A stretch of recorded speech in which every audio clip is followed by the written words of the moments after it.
I'm Abhilash, and your UPSC Civil Service Examination mentor. Now, this video, what you're watching, is actually a booster series, especially for all the candidates who are doing self-study revision.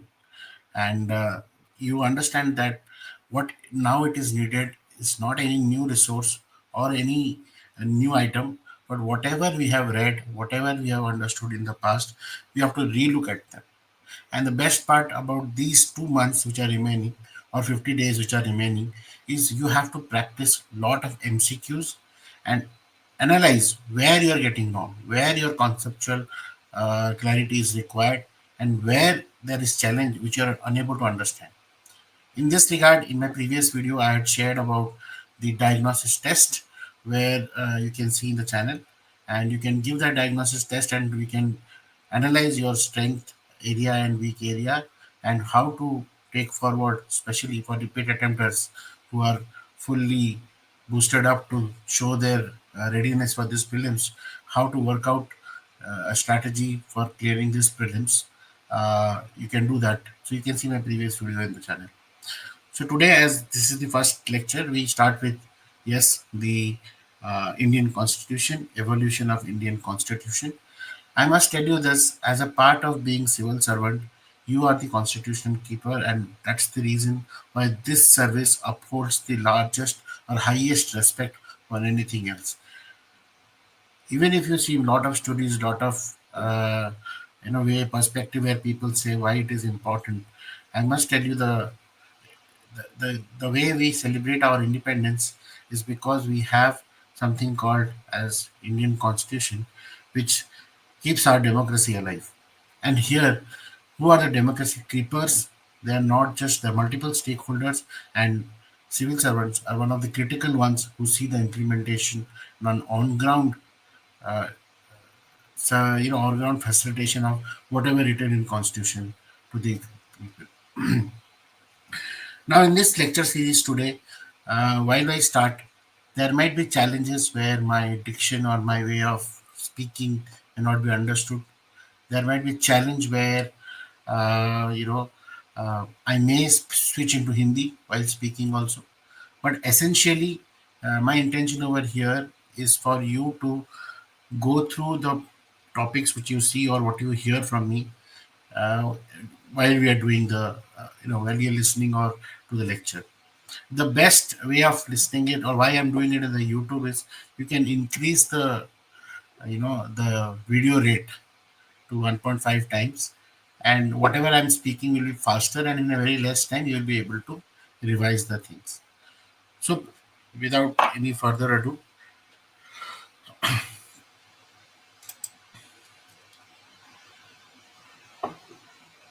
now evolution of the Indian Constitution. So before we start, please understand that initially East Indian Company was sent to India by British government for commercial purpose. But the company soon found that its commercial ends shall not be fulfilled unless it has a good say in political affairs of the country. So using its carrot and stick policies, the company started controlling political affairs, started regulating and controlling the affairs of the company to establish its own control through various acts and regulations. Between 1600 and 1765, the company, chiefly remaining a trading corporation, whose charter was renewed by the crown from time to time. So this is the history.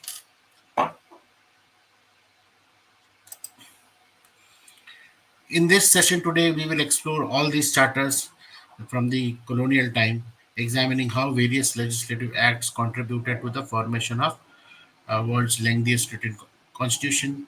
The knowledge is crucial for understanding the foundation of Indian governance and excelling in your UPSC preparation. So you know that British colonial rule established the groundwork for India's constitutional development through a series of administrative reforms and legislative acts. So there were various acts starting from Regulating Act of 1773, and which was introduced constitutional features, creating features, framework for governance and administration. We have to see that where all these features were acted. It is not for the entire India, but for the British. regulated areas.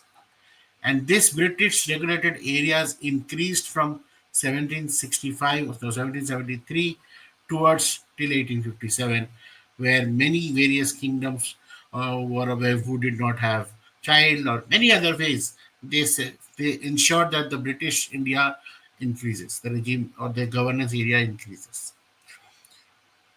So the Indian Constitution emerged as a product of both historical evolution under the colonial rule, conscious design by Constitution Assembly in the final episode. First step by British government as Regulating Act of 1773 to regulate affairs of East India Company and establish a central administration. Determine the form of Indian government and first statute that recognized the company as fulfilling function other than those of trade. It established a definite system of government of India, designated Governor of Bengal as Governor General of Bengal. First one was Warren Hastings, and subordinate governors of Bombay and Madras to Governor General of Bengal. Established Supreme Court at Calcutta. Now, here you see the important part here is it created the first regulatory framework.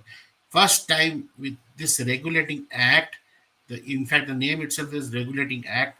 They tried to regulate the East India Company's work in that region of work. What was the region of work? Bengal presidency that time. Now, for example, when do you think you come under a dominance, or when do you think that you have a ruler? When there is a justice system. So it is very first thing of a lesson of democracy or lesson of any ruling justice system. Whoever creates, he is having the power. So judicial establishment was first initiated in 1773 with the establishment of Supreme Court, 1774. It introduced a formal judicial system.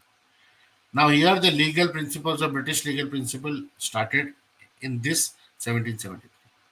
Also one of the prelims type information is Warren Hastings became the first Governor General, Governor to Governor General of Bengal. Bengal was on top, and then came Madras and Bombay Presidency. Now, this was the first systematic approach of governance by British. Next, after around 9 years, came Pitt's India Act 1784. Indian affairs came under direct control of British government in Britain, distinguished between commercial and political function of the company. A board of control representing British cabinet was established to manage political affairs of the company, and this introduced dual government in India. Now, the most important part here is till now it was working like a company. It is a company. It is not a government of Britain. It is a East India Company. It's a trading company. It created in 1773 a regulating act of how it will function as a trading company for their benefit in that particular area. And you know that to safeguard the trading company, they had brought the army with them. And that's how governor generals and governors of the presidencies had various British forces with them. Now, in 1784, what they did was that it now not just remained a trading company of commercial action, it started, because it had a Supreme Court with them, it also started taking care in the political function. Now, this needed them to be very clear. So, British government or the Crown said, okay, you have to create a, separate board, a board of control. Now, the British cabinet means the parliament over there. So, they had some representation in what is happening in East India Company and see the political affairs. So 1784 saw that British cabinet was introduced inside the political functionality of East India Company in India. Now, this also showcased that till now only a private company was interested more in India's governance, but British Crown some or other way entered with this statute, Brits India Act 1784. Next came after this, once the British crown started coming, then came the Charters of Act. So around 50 years later came Charter Act of 1833, final step towards centralization in British India. Governor General of India or Bengal became Governor General of India. In 1833, the first important part was unification of British India. Hence, so rather than talking about Governor General of Bengal, the top rank became Governor General of India.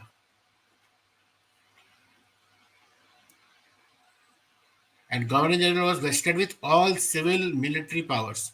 Governors of Bombay and Madras are deprived of their legislative powers. This created Government of India for first time having authority over British India, the part of India under British control. This ended the activities of East India Company as a commercial body. In 1833, few of the activities which happened. Now, Presidency of Bengal was divided into two parts, Bengal and Agra. So, in 1833, this unified the governance, and Lord William Bentinck was the first Governor General of India. It terminated the East India Company's commercial function and it turned into an administrative body. This also started the first law commission under Thomas Babington Macaulay, which laid the foundation of codification of Indian laws and eventually development of Indian penal codes.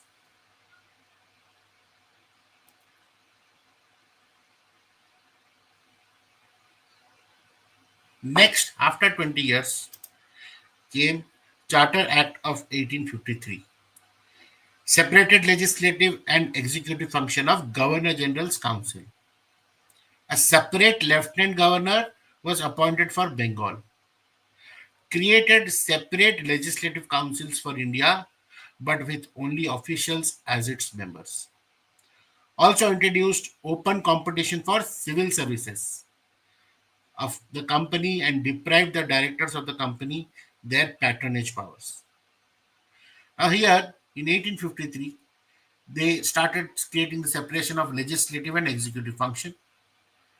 Indian member representation was there in, or started for that matter, in the legislative process, and entry of or open competition for civil services, 1853. Now, this was a very significant step, separating the law-making function from the executive authority, kind of creating a checks and balance in the colonial governance. The inclusion of Indian members through limited acknowledged the need for native representation in governing bodies.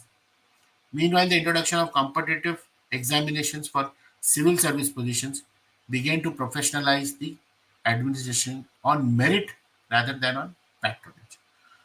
See, while we are talking about evaluation of constitution, yes, I am talking on one single topic from act by basis.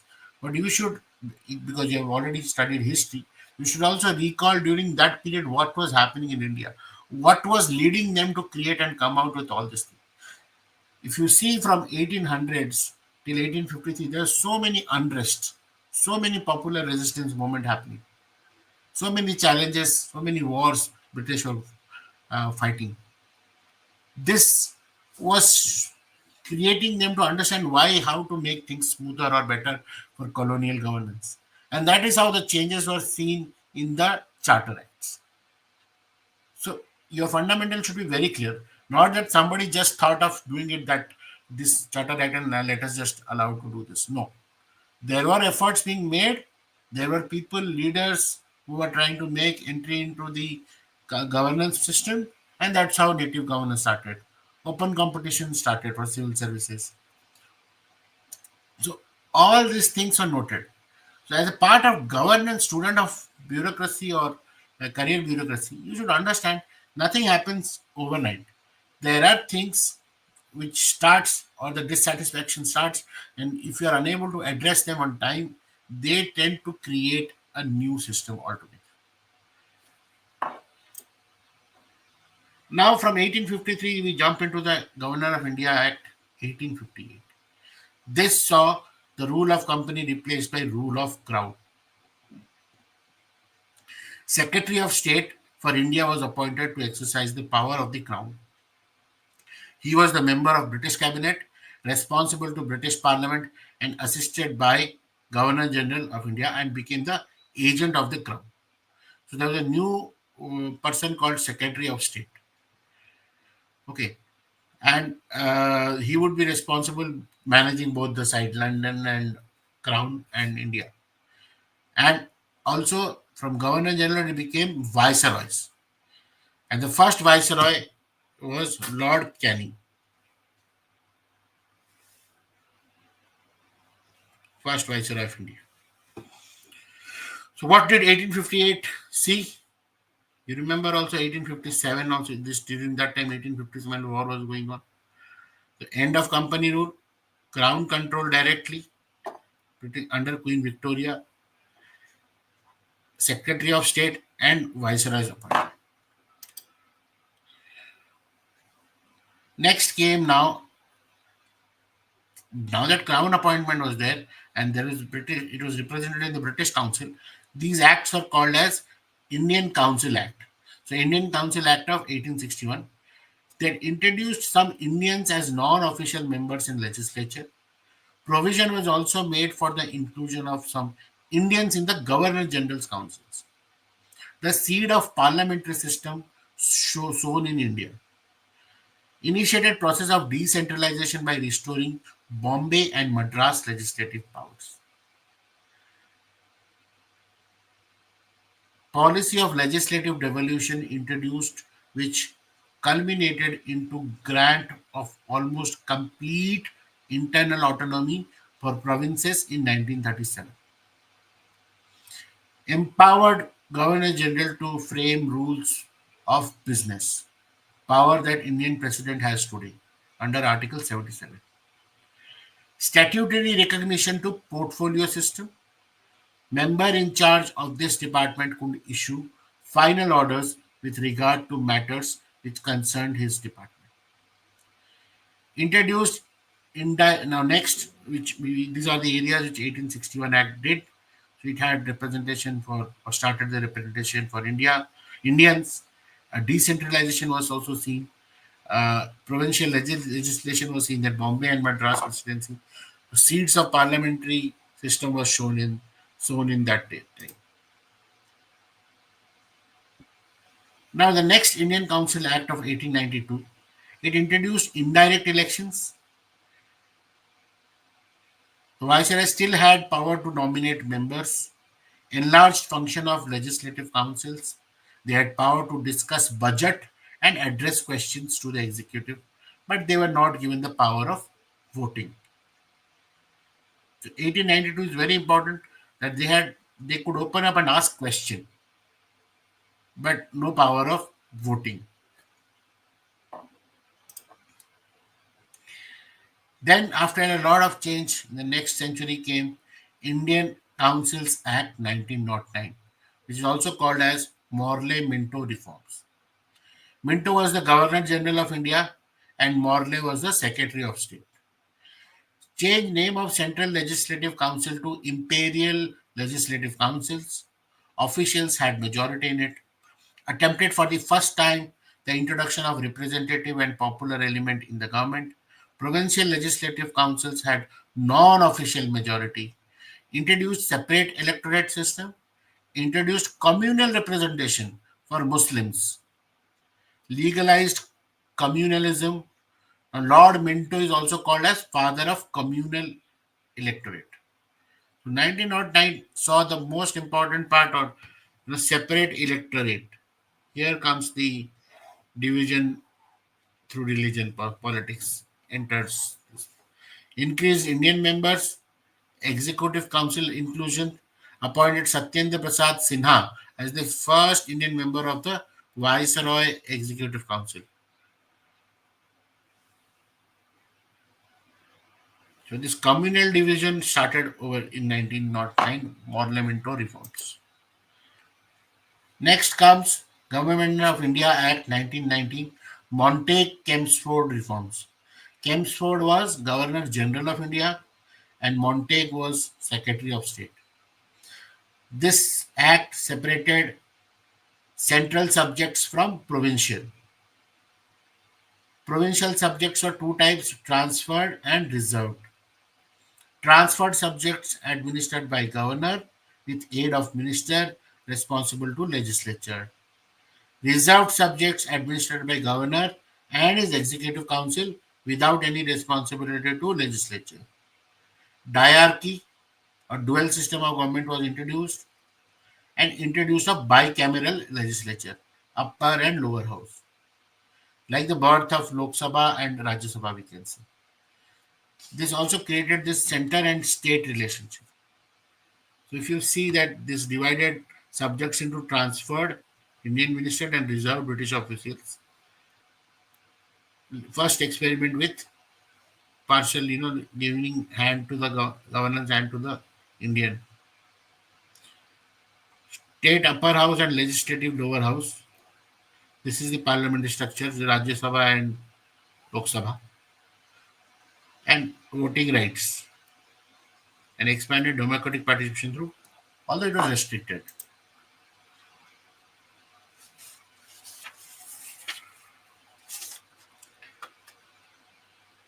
Now, even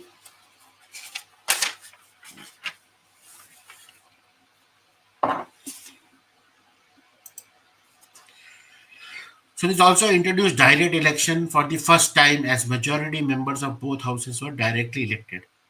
Three of the six members of Governor General Council were Indian, demanded for responsible government remains unfulfilled as central government remain responsible of British Parliament. Diarchy failed in provinces because of dominance of governor and executive council over policy and ministers. Provided for establishing a public service commission for recruitment to higher civil services.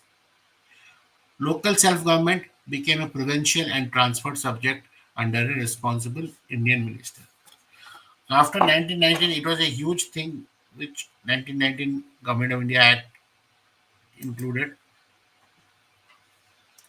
Then came the Simon Commission in 1927. So the Indian Statutory Commission was a group of seven British members of Parliament that had been dispatched to India in 1927 to study constitutional reform in Britain's most important colonial dependency, commonly referred as to the Simon Commission after the chairman Sir John Simon.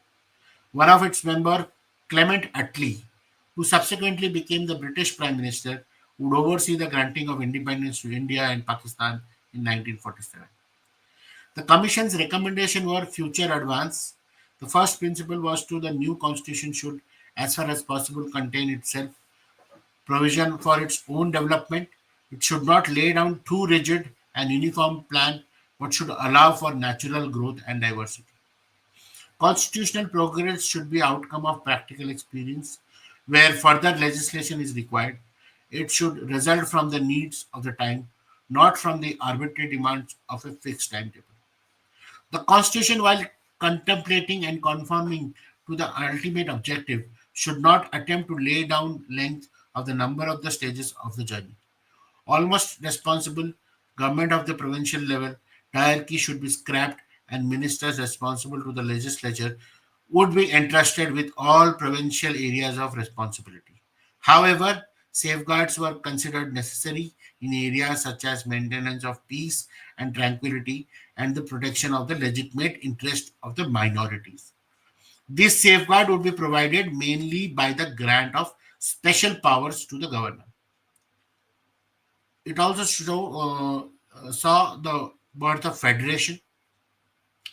The report considered that a formal federal union, including both British India and princely state, was the only long-term solution for a united autonomous India.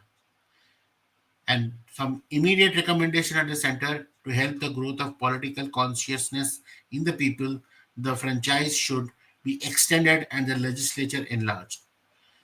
The report strongly opposed the introduction of diarchy at the center.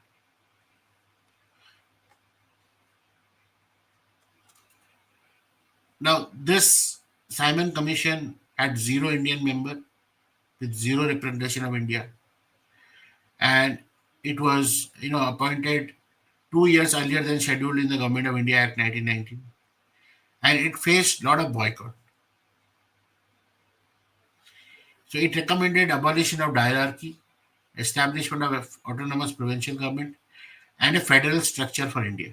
However, its exclusion of Indians from its membership became a rallying point for nationalist sentiments, strengthening the demand for complete independence rather than constitutional reforms.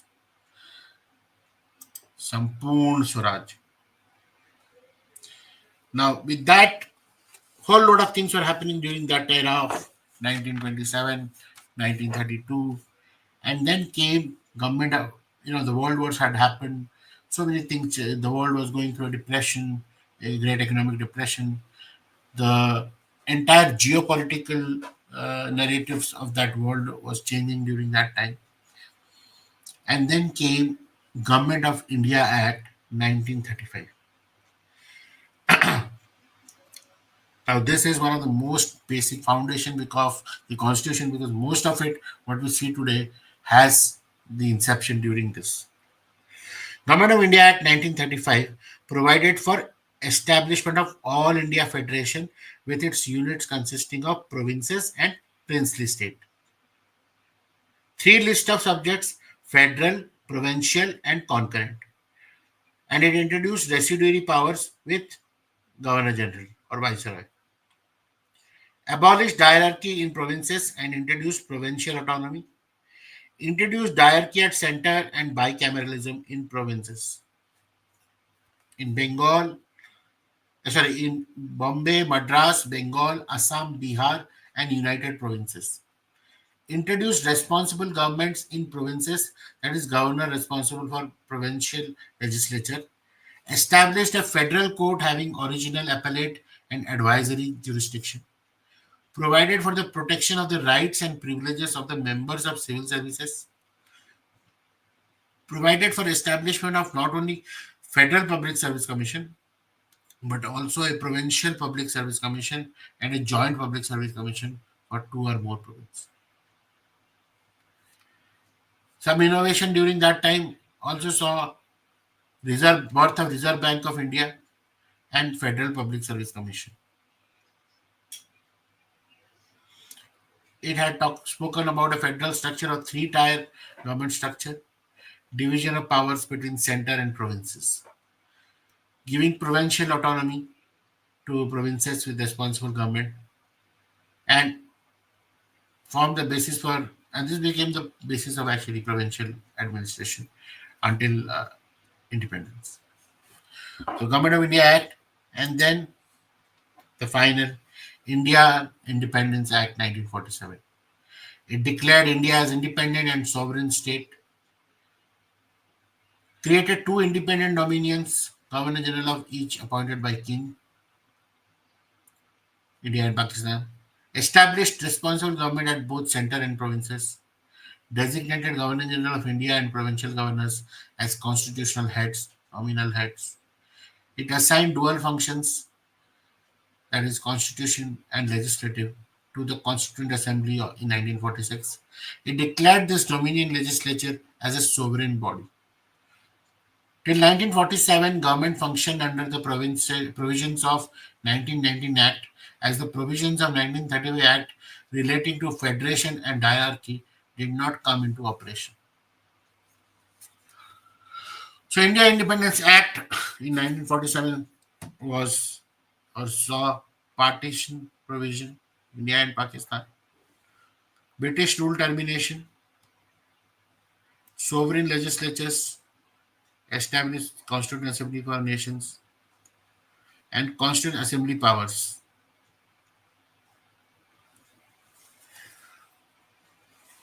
Now, few of the facts which might not have a timeline as mentioned in this act basis. So, idea of Constituent Assembly for making constitution was first mooted by M.N. Roy in 1934. First time Indian National Congress officially demanded the formation of Constitution Assembly in 1935. In 1940, the coalition government in England recognized the principle that Indians should themselves frame a new constitution for autonomous India. First time demand accepted in principle for a constituent assembly in August offer of 1940. Cripps mission, which came in 1942 in the backdrop of World War II, failed due to disagreement between Congress and Muslim League. In its proposal, it had envisaged the framing of Constitution of India by elected Constituent Assembly of the Indian people. Finally, under the provision of Cabinet Mission Plan 1946, a Constituent Assembly was formed for framing the Indian Constitution. Out of the total number of members, 389, 296 were indirectly elected from British India and 93 were nominated by princely states. Thus, Constituent Assembly had nominated as well as elected members. The elected members were British India were to be indirectly elected by members of the provincial assemblies. The Constituent Assembly met for the first time in New Delhi on 9th December 1946 in the Constitution Hall, which is now known as the Central Hall of Parliament House. 207 representatives, including 9 women, were present. The inaugural session began at 11 a.m. with the introduction of Dr. Satchinandan Sinha by Acharya Kripalani. Satchinandan Sinha, the oldest member, was elected as the temporary president of Assembly. The Muslim League boycotted the Constitution Assembly. Due to the boycott of Muslim League, it was attended only by 211 elected members of the Congress. Constituent Assembly was not a sovereign body as it had brought by the British government and could be abolished by it. Later, Dr. Rajendra Prasad and H.C. Mukherjee were elected as President and Vice President of the Assembly respectively. Sir B. N. Rao was appointed as the constitutional advisor to the Assembly. The historic objective resolution was moved by Pandit Jawaharlal Nehru, which was later accepted in its modified form as the preamble of the Constitution.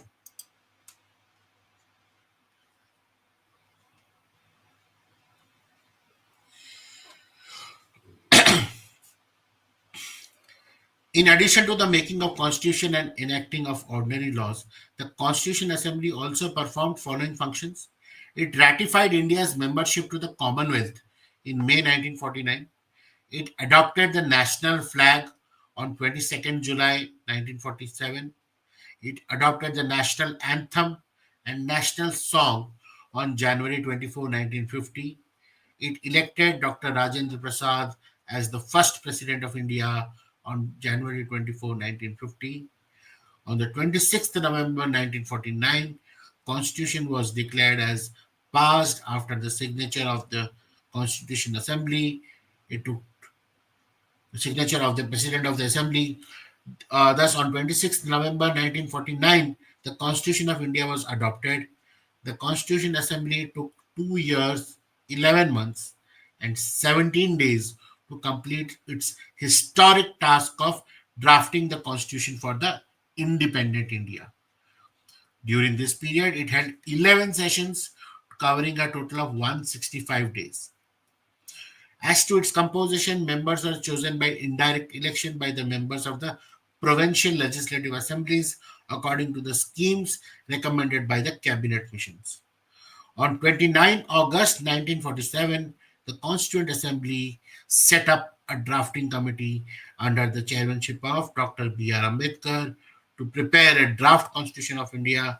While deliberating upon the amendments,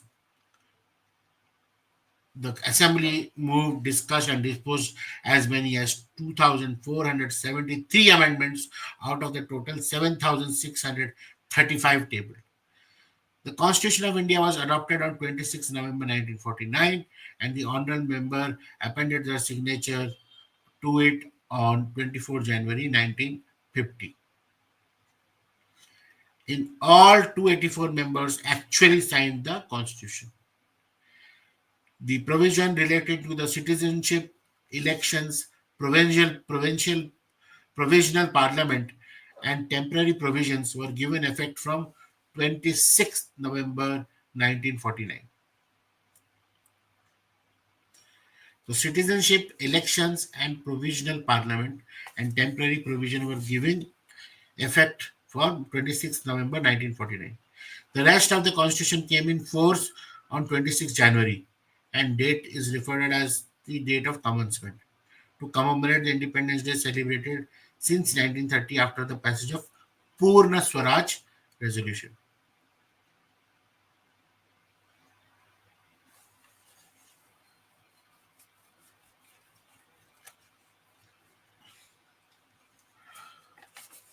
So, as you can see, there were some important leaders whose name I'll just read out. Important committees for the Constitution Assembly and their chairman.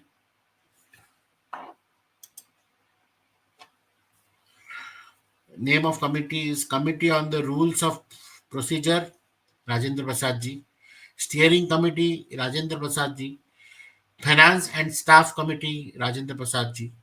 Credential Committee, Alladi Krishnaswamy Iyer. House Committee, B. Pattabhi Sitaramaya.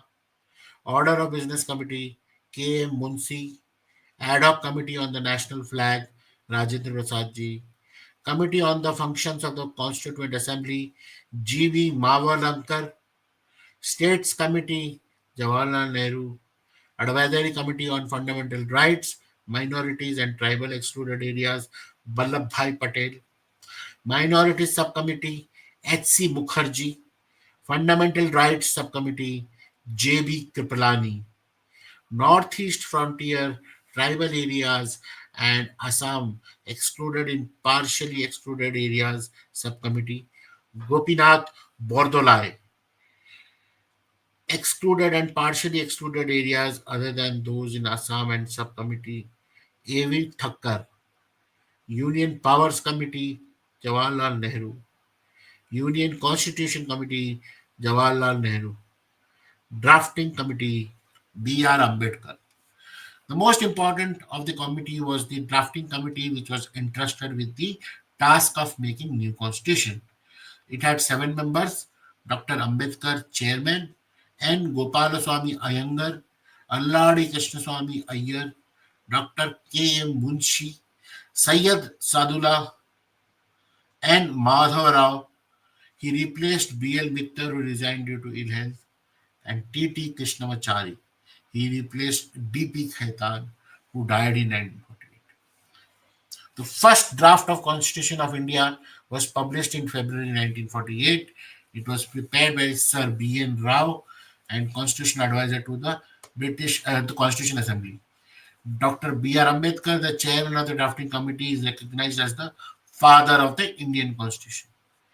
As far as composition of Constitution Assembly is concerned, United Provinces had the highest number of members, 55, followed by Madras, 49, and Bihar, 36 among provinces.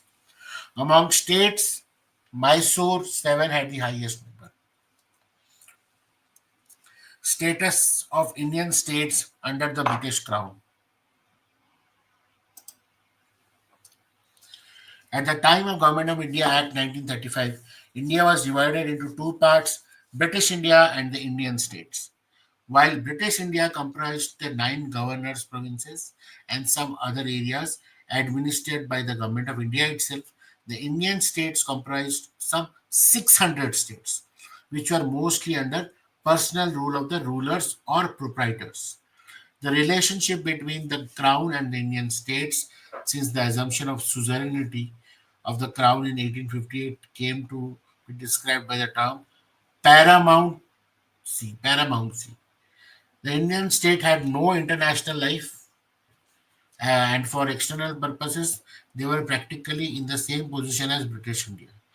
As regards internal affairs, the policy of British Crown was normally one on non-interference with misrule and maladministration, as well as for giving effect to the international commitments. So even in the internal sphere, The Indian states had no legal right against non-interference.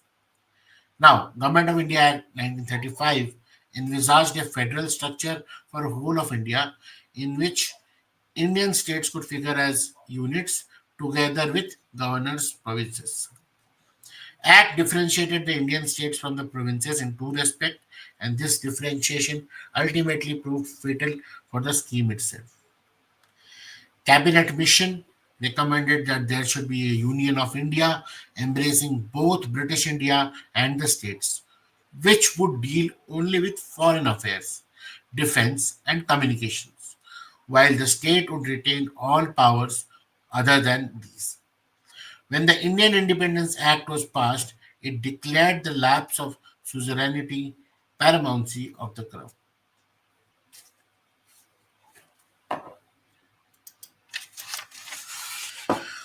So, few features of the crown of the constitution. It is the longest known constitution of the world. It is the highest law of the land. Originally, it contained 395 articles and 8 schedules. It, if you can recall or remember this, 395 articles in 22 parts and 8 schedules.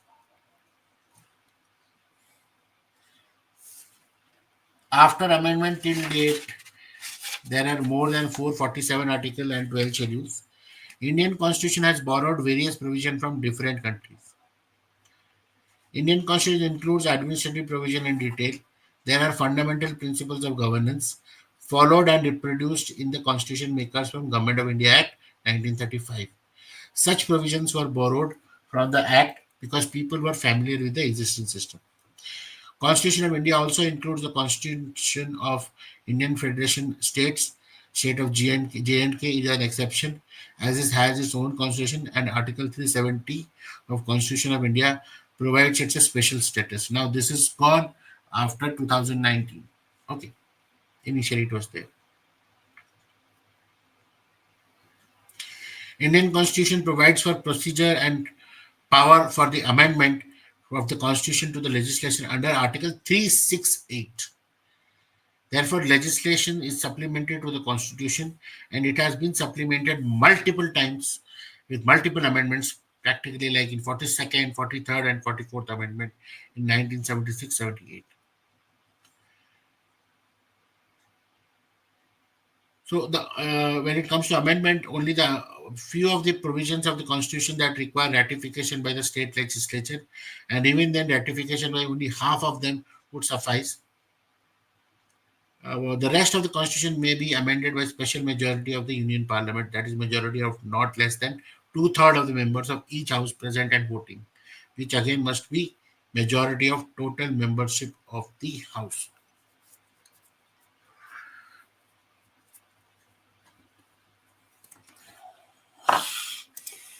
So we'll talk about the sources of a few things from various countries.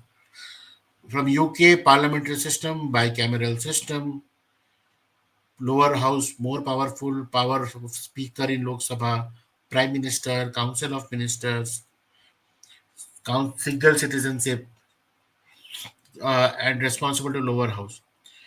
From USA, fundamental rights, it's a written constitution, Supreme Court, head of state, president, and judicial review. Impeachment of president, function of vice president, and the basic structure of preamble. Australia, concurrent list, center-state relationship. Erstwhile USSR, fundamental duties, 5-year plan, it's a non-constitutional feature. Germany, emergency provisions. Canada, federal system and residuary power. South Africa, procedure for constitutional amendment. Ireland, concept of directive principle of state policy, originally borrowed from Spain.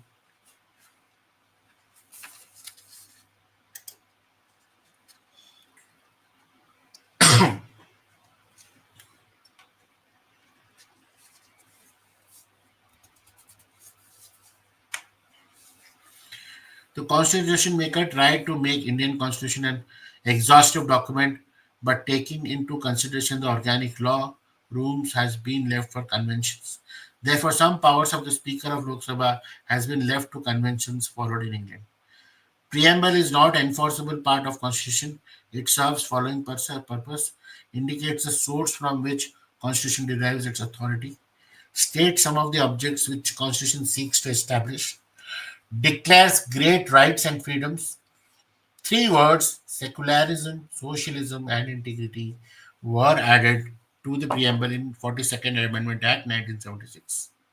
Power of judicial review makes the constitution legalistic. Judicial power of the state exercisable by the courts under the constitution as sentinels of the rule of law is a basic feature of the constitution. The Indian constitution wonderfully adopts the via media between the American system of judicial supremacy and the English principle of parliamentary supremacy. So India, a unitary-based federal system. India is a distinct federation with characteristics like dual polity, division of power, bicameralism, supremacy of the constitution, written constitution, rigid constitution, complicated and difficult procedure for amendment, authority of courts and supremacy of constitution. However, there are certain features which make it unitary biased, that like appointment of governors by the center, parliament's power to legislate in national interest, parliament's power to form new states, change the name of the states, and alter the boundaries of the existing states, emergency provisions, single constitution, all India services CAG. Constitution is more flexible than rigid as it can be amended by parliament alone. Single citizenship, integrated judiciary, and centralized election machinery. So it is often called as a quasi-federal by the authors, by the experts. These are the features of Indian federalism.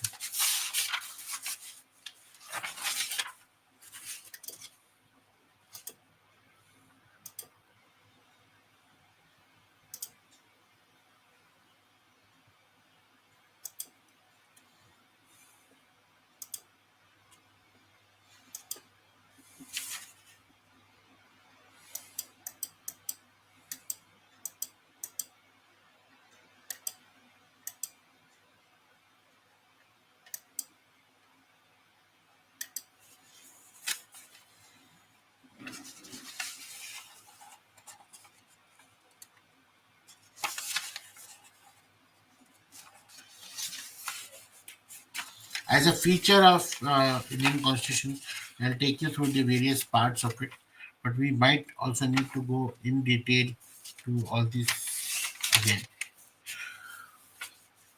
So, fundamental right in Indian Constitution. Right to equality is there in Article 14 to 18. Right to freedom is there in Article 19 to 22. Other fundamental rights, provision of human trafficking, freedom of right to preserve distinct culture. Directive principle of state policy. It includes social and economic principles, Gandhian principles, liberal and intellectual principles. So there are clauses to it which will go in detail. And while practicing MCQs, you can do that. The directive principle of state policy, inspired by the Irish Constitution, represents the socio-economic goals that the state should strive to achieve. While not enforceable in courts with fundamental right, they are considered fundamental in governance of the country and serve as guidelines for the state policy formulation. So when they say if this is good, governance is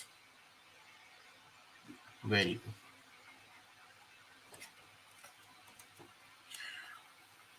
So when we talk of preamble, it started with objective resolution by Pandit Nawai Nehruji, and then it was declared as a part of basic structure under Kesavananda Bharati case.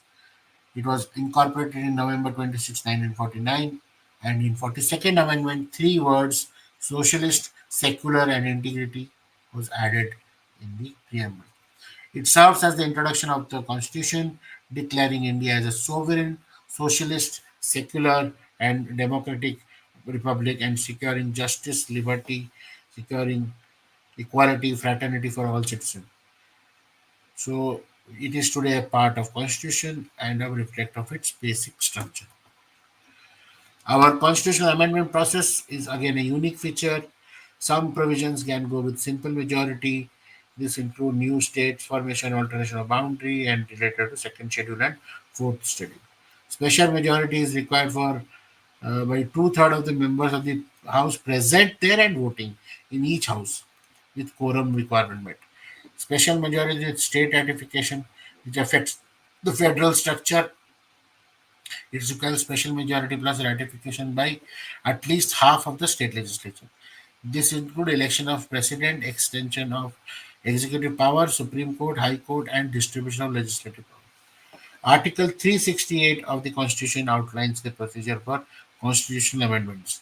The amendments process reflects the quasi-federal nature of the Indian Constitution. Emergency provisions, you remember the article number 352, national emergency, war, external aggression. What can happen? Fundamental rights can be suspended, central state can give direction to state. State emergency 356, failure of constitutional machinery, president rule. Financial emergency 360, threat to financial credit of India. Center can direct states of financial matters, salaries can be reduced. So remember these date numbers. Special provisions, yes, Article 370 had granted autonomous, but this is abrogated in 2019. Northeast with Article 371A to 371H, special provision for Northeast state including Nagaland, Assam, Manipur, Arunachal Pradesh, Sikkim, and Mizoram. Scheduled and tribal areas, fifth schedule provides fifth and sixth schedule for autonomous district councils. What are the constitutional bodies? As per Constitution, Election Commission of India. Then CAG, Article 3.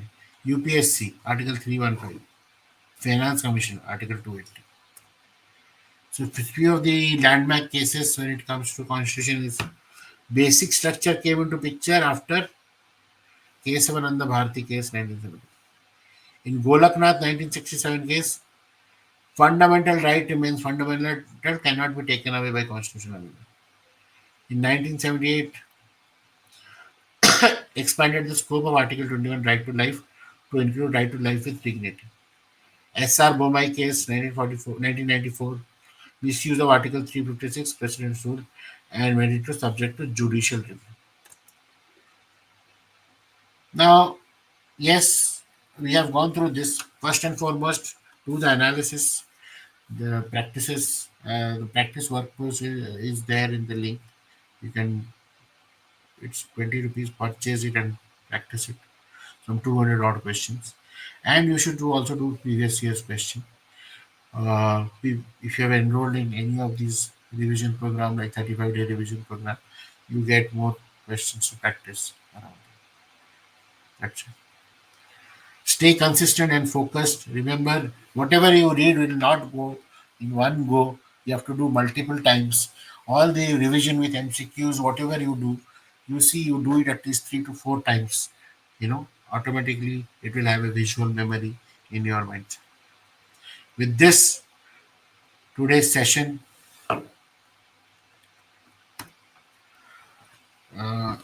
we with this one today's session is over. And if you have any query, doubt, anything, you can see in the description my WhatsApp number. You can send in your queries and let me know the feedback also, what else you need.